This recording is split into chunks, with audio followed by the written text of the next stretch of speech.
আল্লাহ রাসূল সাল্লাল্লাহু আলাইহি ওয়াসাল্লামের দুইজন নাতি হাসান আর হুসাইন রাদিয়াল্লাহু তাআলা আনহুমা, ছোট্ট মানুষ, কাতারের ভিতরে ঢুকে কোন সাহাবী টুপি টান দেয়, কারো পাগড়ি ধরে টান দেয়, একজন এদিকে দৌড় দেয়, আরেকজন ওদিকে দৌড় দেয়।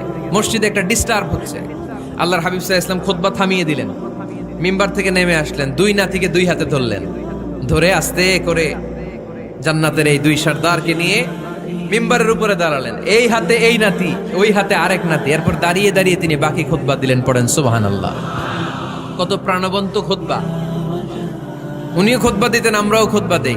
আল্লাহর হাবিব সাল্লাল্লাহু আলাইহি ওয়াসাল্লাম খুতবা দিচ্ছেন, এক সাহাবী এসে বলল, ইয়া রাসূলুল্লাহ, মদিনায় দুর্ভিক্ষ, বৃষ্টি নাই, আপনি বৃষ্টির দোয়া করেন। রাসূল সাল্লাল্লাহু আলাইহি ওয়াসাল্লাম খুতবা থামায় দিলেন, থামাই দিয়ে দোয়া শুরু করলেন। আল্লাহুম্মা আসকিনা গাইসান মুগীসান মারিআন মুরিআন নাফিআন গায়রা দার আজিলান গায়রা আজিল।